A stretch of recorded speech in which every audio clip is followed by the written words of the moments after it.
en el nombre de Jesús. Amén. Hay un par de versículos en Isaías 55, 8 y 9, muy conocidos, y queremos utilizarlo como base para lo que queremos compartir con ustedes. Los versículos 8 y 9 de 55 de Isaías dice: porque mis pensamientos no son vuestros pensamientos, ni vuestros caminos mis caminos, dijo Jehová. Como son más altos los cielos que la tierra, así son mis caminos más altos que vuestros caminos, y mis pensamientos más que vuestros pensamientos. Queremos hablar hoy, con la ayuda de Dios, sobre fórmula bíblica para solución de la crisis. Yo no sé si usted habrá pasado alguna vez por alguna crisis, o si estará pasando por alguna crisis. Es muy difícil. Hay muchos tipos de crisis. Y una crisis es algo que se presenta cuando no hay respuesta. Cuando hay una demanda y no hay una respuesta. Cuando nos declaramos o nos concebimos incapaces, impotentes. Un hijo totalmente rebelado, fuera de control. Si usted le dice que llegue temprano, llega más tarde. Si usted le dice no vaya a tal sitio, entonces que va. Pero es un hombre o una mujer. Eso crea una crisis en los padres. Una crisis porque hay un problema que debes resolver y no puedes resolver. Hay muchos tipos de crisis. Actualmente el mundo está pasando por una crisis económica, que es más de número que de realidad, porque crisis siempre hemos tenido. Y la crisis que hay en el mundo actualmente no es más que un grupo de millonarios ha decidido acaparar lo que quedaba, y la mayor parte del mundo no consigue recursos. Entonces hay una crisis global, una crisis de la mayoría, porque la mayoría no es la que maneja el dinero. Entonces, una crisis es algo que yo no puedo. Hay crisis en la familia, en el hogar, hay crisis en las empresas y quiebran, crisis sociales. ¿Y cuántas cosas están pasando que no las podemos ni siquiera enfrentar? También hay crisis espiritual. Pero el versículo que leemos dice: mis pensamientos no son como los de ustedes. Aunque yo no voy a hablar de... Mi tema no es pensamiento, pero el pensamiento es el ejercicio del intelecto. Cuando usted ve a una persona que se queda parada en una esquina así, usted le pregunta: ¿qué estás haciendo? Pensando, calculando, reuniendo los datos para tomar una decisión. Es decir, que antes de actuar, nosotros pensamos. Lo que quiere decir que la actuación nuestra, lo que vamos a hacer, es el resultado de lo que ya pensamos. Y el que no piensa antes de actuar es un fracasado. Piensa antes de dar un paso. Entonces, cuando yo pienso, actúo con más comedimiento. Dice el Señor que el pensamiento de Él es mucho más alto, así como el cielo es más que la tierra. El pensamiento de Dios es más alto que nuestro pensamiento. Entonces, por eso que queremos hablar de cómo funciona el pensamiento de Dios ante lo que nosotros llamamos crisis. Y a través de la Biblia nosotros encontramos cómo Dios resolvió algunas de las crisis que se le presentan a los humanos. No vamos a hablar de extraterrestres, vamos a hablar de nosotros, de las cosas que a nosotros nos pasan. Hay veces que estamos empantanados. Hemos resuelto muchísimos problemas, pero se presenta uno que no nos deja pasar. Y nos estamos volviendo locos porque no tenemos la solución y el problema nos está consumiendo. Entonces ahí es que nosotros tenemos que aplicar el pensamiento de Dios. Porque a veces lo que para nosotros es totalmente imposible, para Dios es completamente fácil. Y cuando nosotros creemos que la solución está a 1000 años luz, la solución está a la vuelta de la esquina. Por ejemplo, cuando yo veo cómo Dios funcionó en la Biblia, yo veo entonces la diferencia de confiar en Dios, de dejar que Dios sea que haga las cosas. Es posible que alguno de los oyentes esté pasando por alguna crisis que diga, ya esta es la última. Yo he resuelto muchas, pero ya no me siento con fuerzas. He agotado todos los recursos, todo lo que yo sabía, y no puedo. ¿Cuánta gente habrá pasado o estará pasando? Mire, hay crisis que explotan, pero no se dicen. La gente la conoce cuando explota, porque están adentro. A veces nos están consumiendo adentro. A veces perdemos el sueño. A veces no podemos comer. Y si comemos nos cae mal.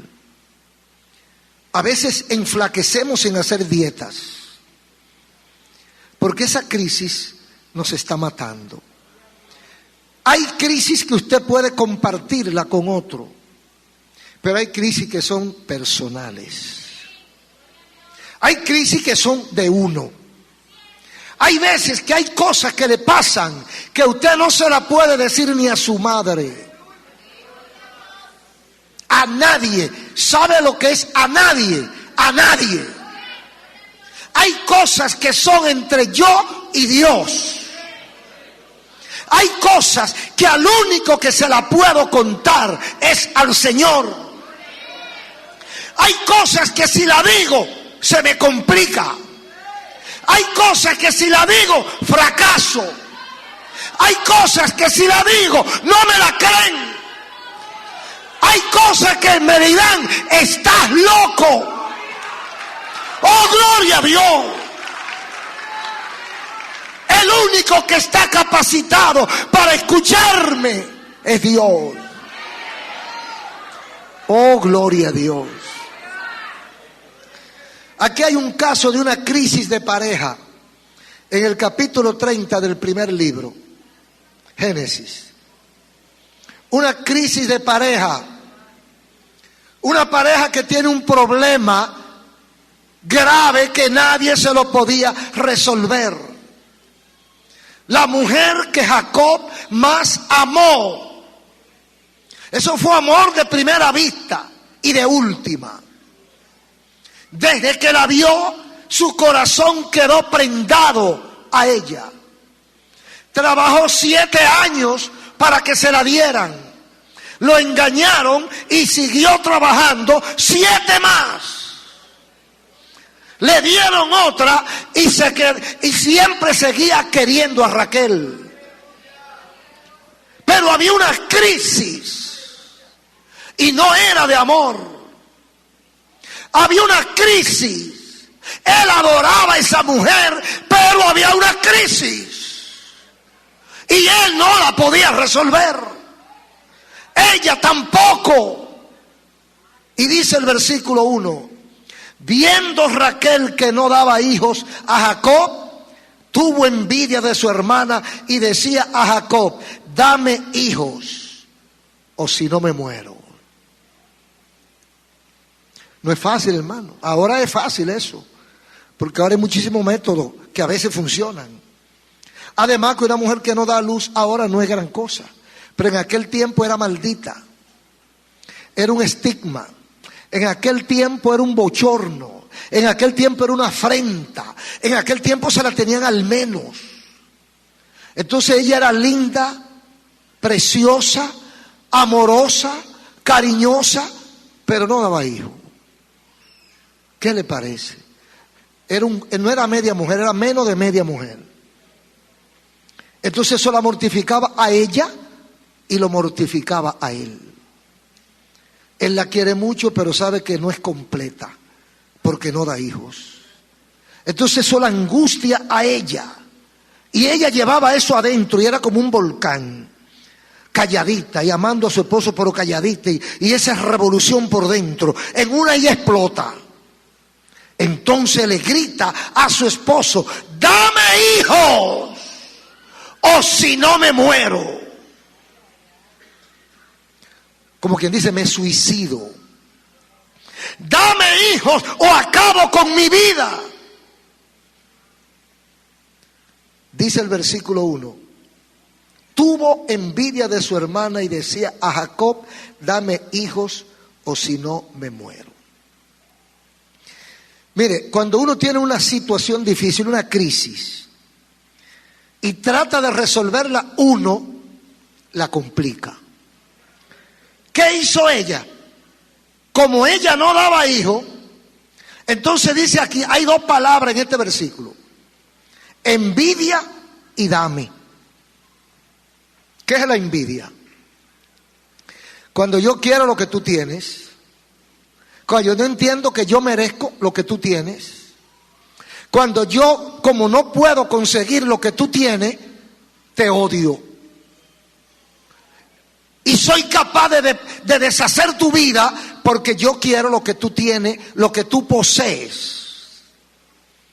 Entonces, como no me permiten a mí lo mismo que te permiten a ti, yo hablo de ti, yo te critico, y si te puedo matar, te mato. Entonces dice que Raquel tenía envidia de su hermana, ni siquiera de una cualquiera, de su hermanita, ella, de su sangre. Ella tenía envidia, porque ¿qué culpa tenía Lea? Lea paría, eso era cada rato, era como una bendición de Dios. Lea tirando muchachos para adelante, uno va al otro, y el año que viene el otro, y el otro año el otro. Y cada vez que nacía un sobrino, Raquel sufría. Oye, otro más. Era como un saco de 500 libras que le ponían a Raquel encima cada vez que nacía un sobrino. Ella odiaba a los sobrinos porque ella tenía envidia de su hermana. Mire, la envidia es del diablo. La envidia es del diablo. Échela fuera en el nombre de Jesús. Cuando ese espíritu se le acerque, mire, échelo inmediatamente, porque acaba con usted. Mientras Lea era feliz, disfrutaba de su marido, de sus hijos, de su trabajo, Raquel se estaba consumiendo porque tenía envidia. La envidia la tiene el que está en desventaja. Entonces, Lea está pariendo, Lea no tiene problema, pero Raquel tiene problema. Y Raquel está envidiando a su hermana. Yo no sé si habrá pasado en algún... Usted sabe que eso es bien humano. Lo que es el celo y la envidia son dos hermanitos que andan casi siempre juntos y se le pegan a cualquiera. A cualquiera se le pega, hasta a los niños, cuanto más a los adultos. Entonces, tuvo envidia de su hermana y decía: dame. Como que el problema era de Jacob. Dame hijo, como que el problema estaba en la mano de él y él no había querido resolverlo. Se desubicó. Estos son fórmulas y métodos humanos. Cuando nosotros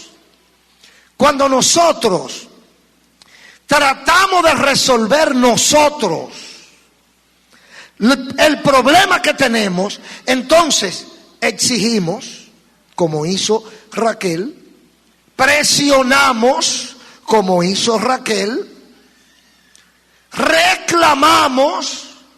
Fíjese, dame hijo, eso es reclamo, eso es exigencia, eso es hacer valer mis derechos.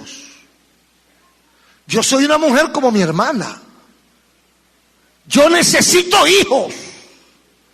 Y reclamaba el derecho femenino de ser madre. pero lo está haciendo por la vía humana, la vía de la razón, la vía material. Se está olvidando que hay alguien que está bajo control o tiene eso bajo control. Entonces, ¿qué hace Jacob? Versículo 2. ¿Qué hace Jacob? Dice la Biblia, y Jacob se enojó contra Raquel.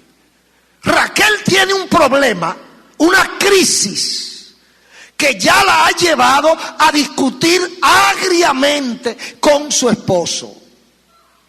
Esa crisis, si la lleva al altar, si la pone en las manos de Dios, tiene otro tipo de solución. Pero ella está queriendo resolver ella. Así nos pasa la mayoría de las veces, que nuestras crisis nosotros queremos resolverla. Entonces va donde Jacob, le exige a Jacob que le dé hijo, y si no ella se va a morir. ¿Qué hace Jacob?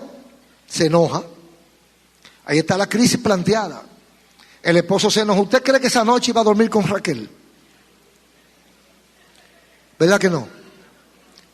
Se enojó con Raquel, porque Raquel le exigió más. Cualquier hombre que no solamente hijo, cualquier hombre que una mujer le pida, le exija más de lo que él puede dar, discuten. Pero tú no te das cuenta que no está bajo mi control.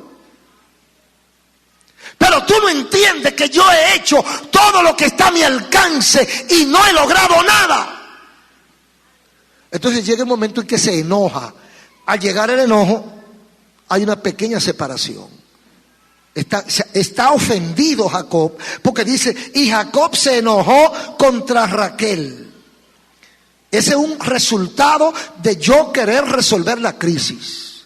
Lo que quiero llevarnos a que nosotros no podemos resolver y darle una fórmula bíblica cómo nosotros podemos resolver. Fíjese cómo sigue diciendo, siguió trabajando Raquel. Raquel, como Jacob no puede, ella tampoco puede. ¿Qué hizo ella en el versículo 2 y 3 de Génesis 30? Le prestó la sierva Bila. Dice, llégate a la sierva Bila para que ella conciba en mi nombre. Eso se usaba. Las esclavas que parían en la casa, el muchachito no era de la esclava, sino de la dama, de la dueña de la casa. Entonces en esa forma, que era legal en ese tiempo, ella empezó a competir con su hermana. Entonces empezaron a parir la sierva. Cuando la hermana Lea ve que Raquel se valió de este argumento, de esta herramienta, también hizo lo mismo. Dice, bueno, esta no me va a alcanzar a mí. Y puso la sierva de ella también a parir con Jacob. Ya eran 4 mujeres. Que Dios tenga misericordia de Jacob. Eso se parece a lo que está pasando hoy con los vientres de alquiler. Los vientres de alquiler. Y otra cantidad de cosas que se hacen para tener hijos. Yo no sé hasta dónde uno puede llegar en forzar la naturaleza.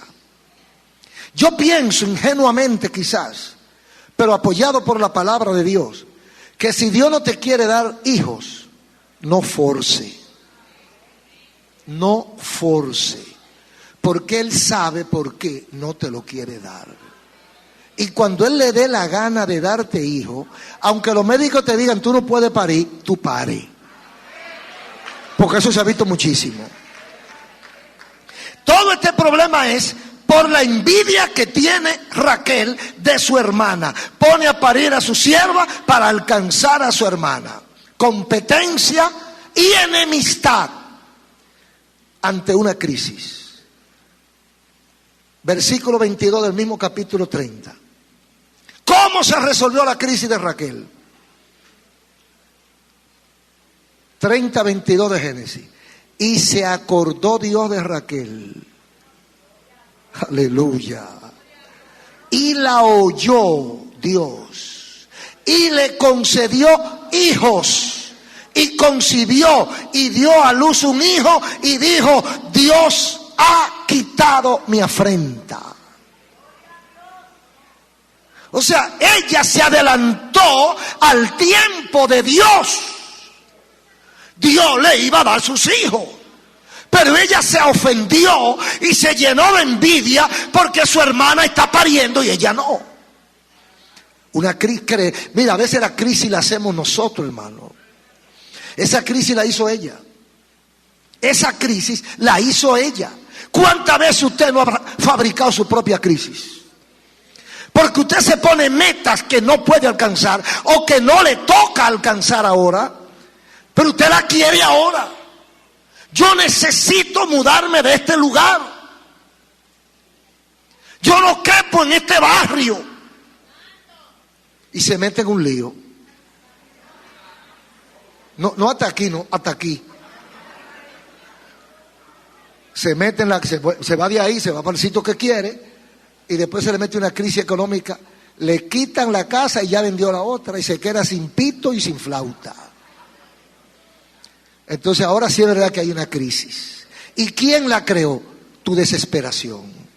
Tu desesperación creó esta crisis. Entonces, llegó el momento cuando Dios decide, dice, y se acordó Dios de Raquel. Yo pienso que es una forma de decirnos, de comunicarnos a nosotros. Pero yo pienso que mientras Raquel estaba haciendo su disparate, Dios retiró la bendición. Quizá le iba a dar hijos más antes, pero como ella se puso con todo esos disparates, Dios aguantó la bendición. Nosotros a veces nos pasa eso.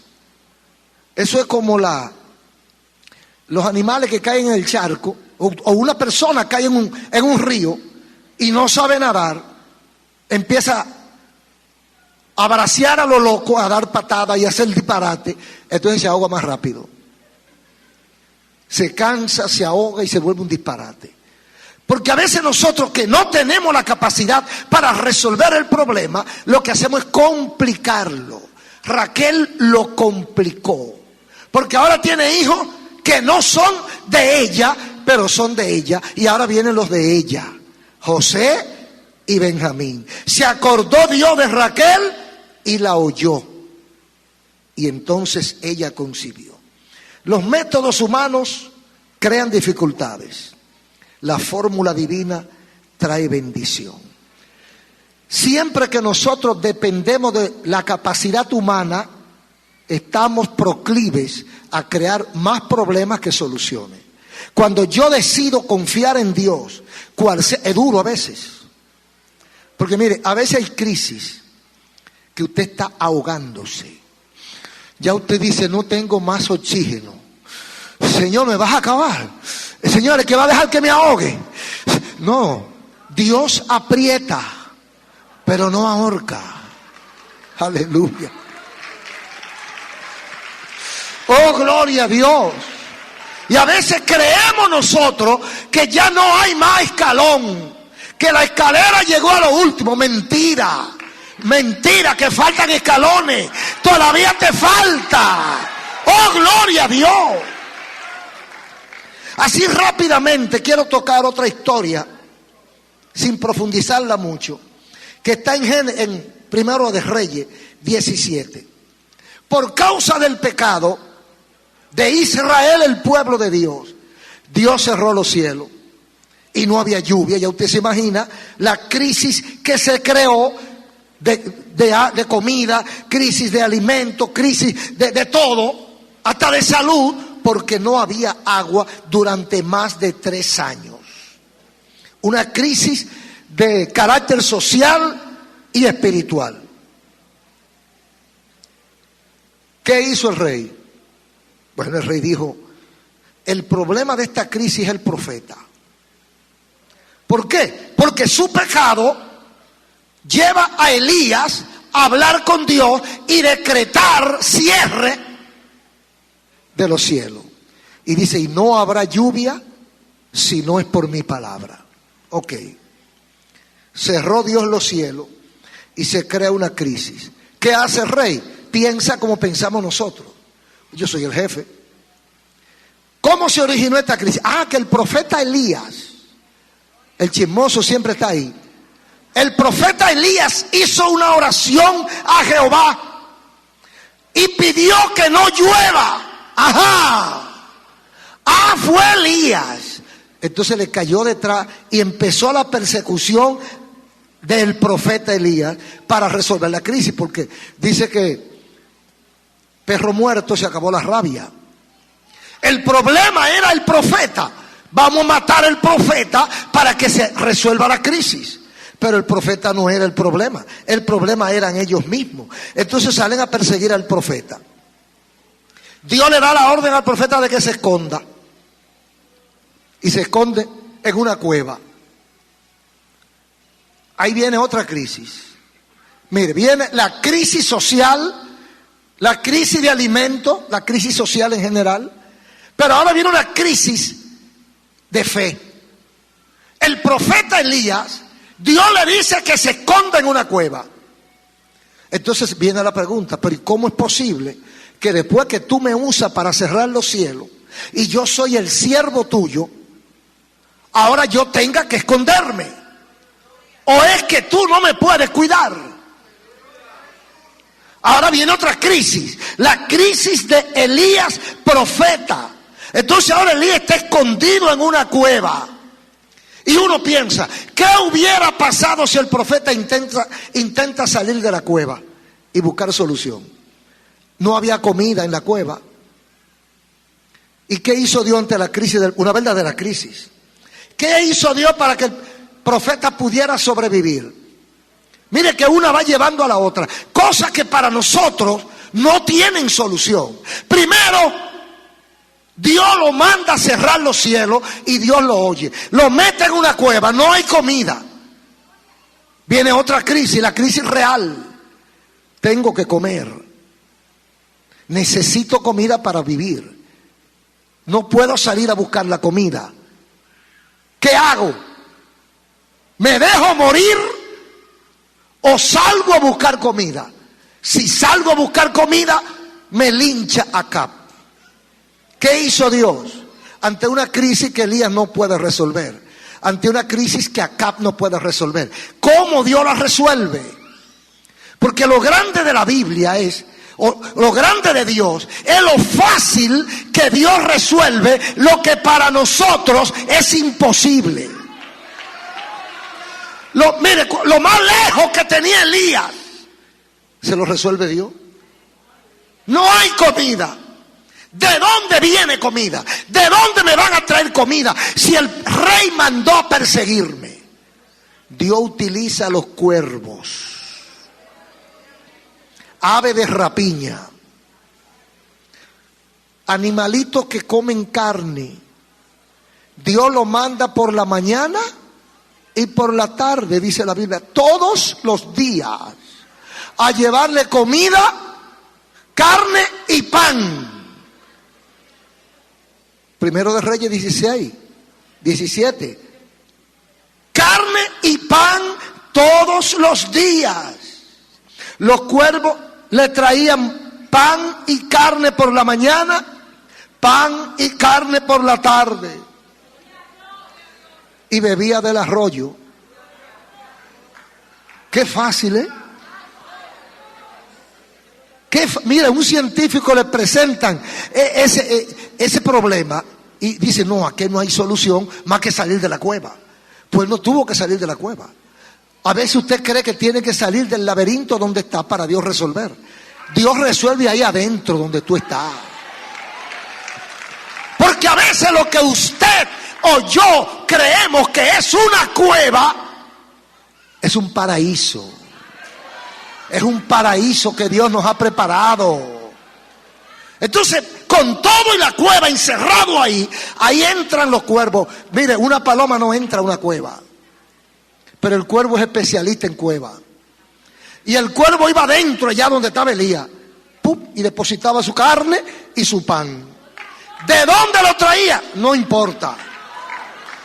A lo mejor se lo robaba en una panadería. En una carnicería se metía y se llevaba un pedazo de carne. La cuestión es que ellos buscaban comida para Elías todos los días, hermano. Mire, ese es uno de los milagros más grandes. porque el cuervo lo que come es carne. Entonces él no se la come y se la lleva al profeta. Pero lo que quiero es que nosotros pensemos la diferencia del pensamiento de Dios al pensamiento de nosotros. ¿Qué pensaba Elías? Aquí me muero de hambre. ¿Qué pensaba Dios? Utilizar sus criaturas que tiene regado en el campo y darle órdenes, porque él le dio órdenes a los cuervos y los cuervos se la buscaban donde tuviera, y como los cuervos volando que van, pues, llegan rápido. Y dice Elías, ya llegaron los cuervos. Por la mañana Elías se levantaba, se lavaba la boca, oraba, hablaba con Dios, y mientras él estaba de rodillas oía. Cuando miraba así, acaban de llegar los cuervos y depositar la comida. Y él decía, gracias Señor. ¡Oh, gloria a Dios! Los propios cuervos están aquí trayendo la comida del siervo de Dios. Bueno, es una historia demasiado hermosa. Demasiado hermosa. Pero ¿qué pasó? Después pasó otra crisis, Elías. Dice el versículo 8 y 9 que se secó el arroyo donde Elías estaba bebiendo, porque había una sequía. El último que se seca es ese. Pero había una sequía y se secó el arroyo. Versículo 8 y 9. Vino a él palabra de Jehová diciendo, levántate, vete a Sarepta de Sidón, mora allí. Aquí yo he dado orden a una mujer viuda que te sustente. Otro lío. Crisis, hermano. Ahora no hay agua en la cueva y Dios les resuelve de la manera también inusual. Vete de camino por tal sitio. Yo preparé una viuda. Una viuda. No tiene marido porque es viuda. Elías es un hombre. ¿Qué le parece?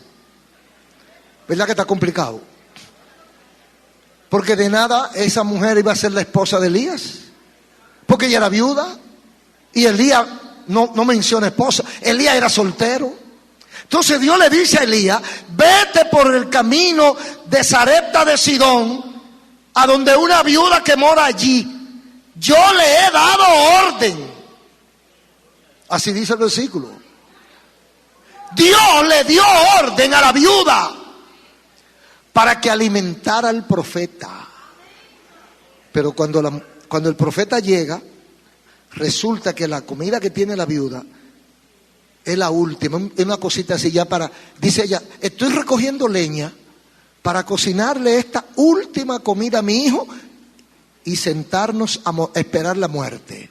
Porque no hay nada en el pueblo de comer, absolutamente, hay una crisis nacional total. Y dice Elías, está bien, vamos para tu casa. Y van para la casa y ya usted sabe lo que dice. Hazte un par de tortas, pero hazme la mía primero. Eso huele como a soberbia, ¿verdad? Como a fanfarrón. Eso se parece a muchos casos de algunos profetas de hoy, que ellos son los merecedores, ellos son los que van adelante. Quizá lo cogen de ahí, esa partecita, porque a veces utilizamos pedacitos de la Biblia para nuestra conveniencia. Prepárame lo mío primero. Y de ahí para adelante, mientras hubo crisis, hubo comida en la casa. Pero lo que quiero concluir es aquí en el versículo, en lo que le pasó a David. Porque lo que he querido que usted vea, hermano, que pensemos, porque usted lo ha visto, que no hay tal crisis para Dios. No hay tal crisis para Dios. Aunque usted vea que no hay solución para usted, pero no para Dios. Aunque usted vea que todos los candados están cerrados, olvídese que Dios tiene una llave maestra que abre todo, mire. Pero el diablo a veces nos desenfoca y nos quita el objetivo real y nos pone a mirar para otro sitio. Cuando usted se concentra en Dios, cuando usted confía en Dios, cuando usted sabe que Él puede, cuando usted sabe que Él quiere, la crisis no existe, la crisis está resuelta antes que llegue. Dice el profeta, antes que clamen, yo habré escuchado. Mira la experiencia de David en el Salmo 37. David fue un hombre de una experiencia larga con Dios. De David podemos pasar el año entero hablando de su relación con Dios. Son tantas cosas hermosas. Pero vamos a tocar algunas que él dice. O sea, él mismo hace un resumen de su vida, de su experiencia, en el Salmo 37, algunos versículos que vamos a utilizar, como el 1. No te impacientes a causa de los malignos. Es lo primero que dice David aquí. Es un resumen de su relación con Dios. ¿Tuvo crisis David? Muchísimas. ¿Fracasó David? No. David murió en su cama. Y dice la Biblia que anduvo conforme al corazón de Dios. Entonces, de esa gente hay que aprender. No aprenda usted del derrotado. No aprenda usted del fracasado. No aprenda usted del que se fue al infierno porque no fue capaz de serle fiel a Dios. Hay muchos hombres de Dios que han fracasado, pero hay muchos más que no han fracasado, que han triunfado y están allá en la patria celestial. Porque la crisis nos viene a todos. Todos hemos pasado por crisis o vamos a pasar por crisis. Ahora, ¿cómo resolvía David su crisis? Versículo 1: no te impacientes a causa de los malignos, ni tengas envidia de ellos. Lo mismo que le pasó a la pobre Raquel. No tengas envidia de los que hacen iniquidad. Entonces, la primera recomendación: no pierdas el control antes de actuar. Es lo que Dios me está diciendo. Yo no puedo desesperarme. Si yo conozco a Dios, la carne a veces se debilita, a veces casi nos quebramos. Con razón, porque es que somos de carne y hueso. Entonces, cuando uno pierde el control, ahí viene el diablo y aprovecha. Cuando usted le llegue esa ira, por eso dice Pablo, airaos, pero no pequéis. Usted le sube y le baja. Ya. No actúe. No actúe fuera de control. Los psicólogos aconsejan a los padres: cuando estés airado, no le pegues a tus hijos, porque lo puede hasta matar. Ahora, cuando tú te enfrías, tú llamas al niño, le explicas, y dice: te voy a dar una pela por tal cosa que tú hiciste. Y coge su correa y le da 3 fuetazos contados. 1, 2 y 3. ¡Ay! Eso es para que no lo vuelvas a hacer. Aleluya. Pero usted sabe lo que es una madre airada con el niño, carpetoso, molestoso, necio, que no se cansa de molestar, y que ya ella tuvo una discusión con el esposo. Viene esa mujer y agarra el zapato, y si es un zapato de taco, y se lo tira a ese niño, y el diablo lleva ese taco, ¡pam!, se lo clava en la cabeza y mata al muchachito. Entonces ahora la que quiere morirse es ella. Esas son las cosas que hay que evitar. Cuando uno se impacienta, comete errores. Entonces, lo primero ante la crisis, según David: no te impacientes. Ahora, ¿quién se lo dice? Al que conoce a Dios. Para no impacientarse hay que conocer a Dios y estar en comunión con Dios. Porque a veces usted pierde la paciencia con la esposa, con el esposo, con los hijos, con el empleado, con el vecino. Es muy fácil perder la paciencia, hasta en el tránsito. La gente pierde la paciencia conduciendo y habla disparate, y ha habido muertos por eso. No te impacientes, el primer consejo. El segundo consejo: ni tengas envidia, porque si tienes envidia vas a odiar. No te importe que el maligno progrese, no te importe que los impíos estén votando, no te importe nada de eso. Confía tú en tu Dios. No te impacientes ni tengas envidia.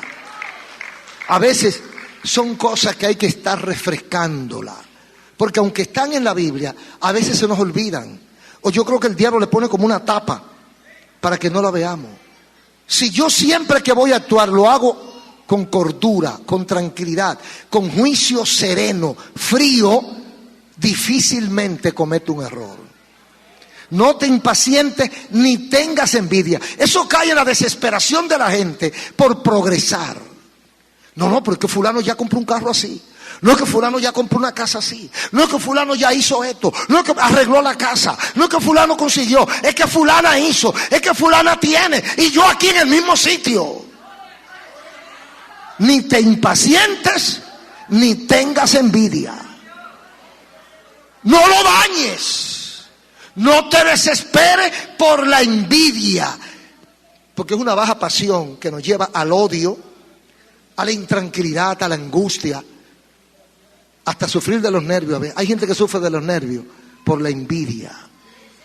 Hay unos versículos callejeros, no recuerdo bien, pero hay que la envidia mata, que la envidia te mata, algo así. Y yo progresando, que se mueran de envidia. Porque es que la envidia mata. Cuando usted está atendiendo al otro, usted no se atiende a usted. Y mientras usted está, oye, pero que fulano consiguió, que fulano va a hacer, que fulano, y ahí, usted se descuida a usted y fracasa. Olvídese del otro, atiéndase usted, atienda su cartón para que no le canten bingo. Oh, gloria a Dios. No tengas envidia. Versículo 3. Confía en Jehová. Aleluya. Confía en Jehová y haz lo correcto. Haz el bien. Mire, el que exige es porque está desesperado o porque está envidioso. El que pelea, el que envidia, el que critica, porque esa es otra versión del envidioso, la crítica.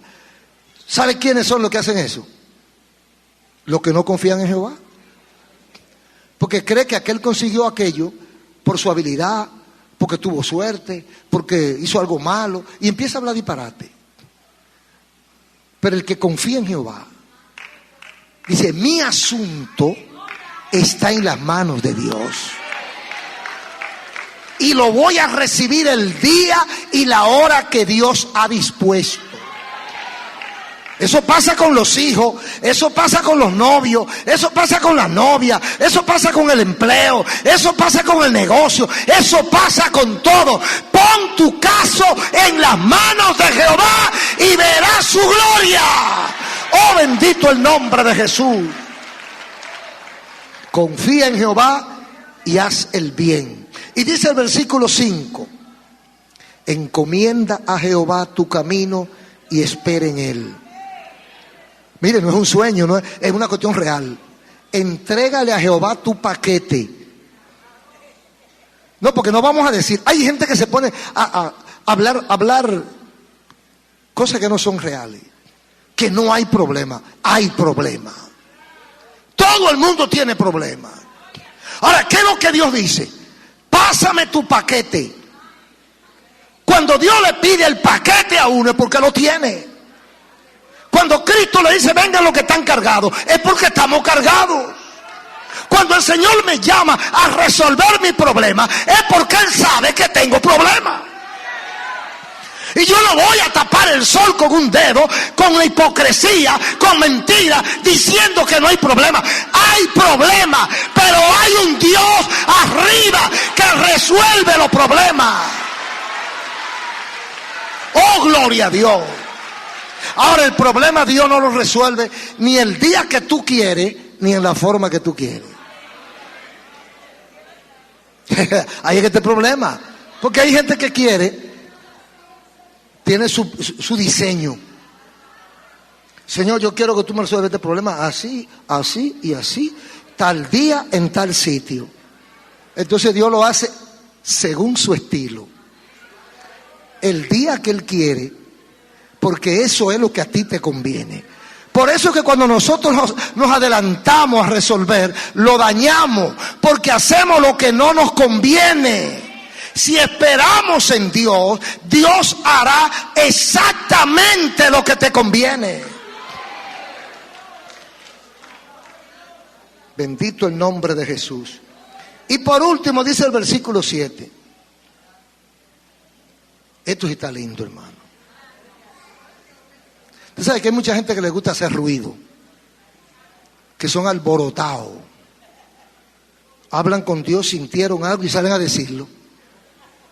No, ya yo puse eso en la mano de Dios. Yo estoy orando a Dios para que lo mate. Y el tipo oyó que usted está orando para que lo mate y lo mata a usted primero. Cállate la boca. Guarda silencio ante Jehová. Trágate la lengua. Deja a Dios trabajar. ¡Oh, gloria a Dios! Guarda silencio ante Jehová. Espera en Él y Él hará. Aleluya. Mira, a veces nosotros nos comportamos como niños. Usted le dice al niño, te voy a comprar un wiwi. Y de una vez va el muchachito a todos los amiguitos y le dice, me van a comprar un wiwi. Pero ¿qué pasa? Cuando el otro fue a comprarlo no lo encontró. Y ya el muchachito hizo el alboroto. Así hacemos nosotros. El Señor me va a resolver tal problema. Le estoy pidiendo al Señor tal cosa. El Señor me hizo tal cosa. Cállate la boca. El problema está en las manos del que debe estar. Tú cállate la boca. Guarda silencio. Y espera. Espera en Él, hermano. Esa es la experiencia de David. David no fue un loco viejo, hermano. Pastor de ovejas. Guerrillero de verdad. Guerrero del ejército israelita, rey, profeta, músico, cantante y cuántas cosas más.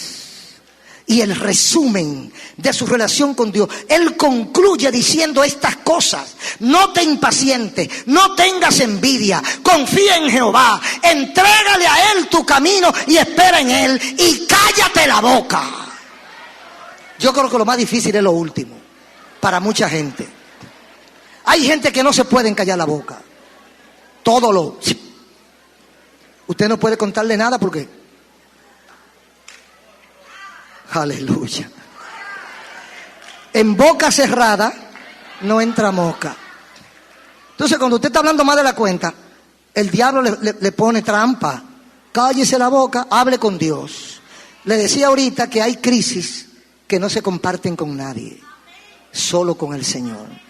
Usted viene a los pies del Señor y no importa lo que esté pasando en su vida o en su casa, usted lo pone delante del Señor. Usted no tiene que decírselo a nadie. Y si quiere no decírselo a nadie. Y usted habla con Dios y calladito. Dice Mateo 5 en el Sermón del Monte: el Dios que oye en secreto contesta en público. Aleluya. Yo estoy calladito hablando con Dios, pidiéndole a Dios, rogándole a Dios que tenga misericordia y que me consiga o que me resuelva tal cosa, pero nadie sabe nada. Silencio. Pero cuando viene la bendición, entonces la gente, ¿y qué fue? Que tenía 20 años orando y Dios le contestó. Que habló con Dios, estaba callado y Dios resolvió el problema. Eso aplíquelo usted a su familia, a su trabajo, a su salud, a lo que usted quiera. Pero él es el resumen de David, un hombre de Dios, un hombre que tuvo muchas experiencias. Y por eso a mí me gusta copiar esto. No hacer ruido y hablar con Dios. Y concluyo con el versículo 8 y 9 de 55 de Isaías. Mis pensamientos no son como vuestros pensamientos, ni mis caminos como los vuestros. Dios no tiene que resolver en la manera que tú quieres. Señor, yo quiero que tú me des una casa en Arroyo Hondo. Y dice Dios, te la voy a dar en el Vergel. O te la voy a dar en Boca Chica. No, Señor, que yo la quiero en tal sitio. Al cabo de un tiempo usted descubre por qué fue que Dios se la dio en otro sitio y no donde usted se la pidió. Porque Dios sabe más que nosotros. Y el camino de Él es distinto al de nosotros. Señor, me gusta esa mujer o me gusta ese hombre, dámelo. Dile, Señor, necesito un compañero o una compañera. Cuando tú decidas. Pero no le ponga a Dios precio. No, dame ese o dame esa. Porque los ojitos tuyos alcanzan de ahí a ahí. Pero el ojo de Dios alcanza más allá. Y lo que para ti es lo mejor, a lo mejor es lo peor. Y lo que tú no has visto, tú no le has hecho caso porque no lo has visto, ya Dios lo tiene reservado para ti. Pero guarda silencio ante Jehová.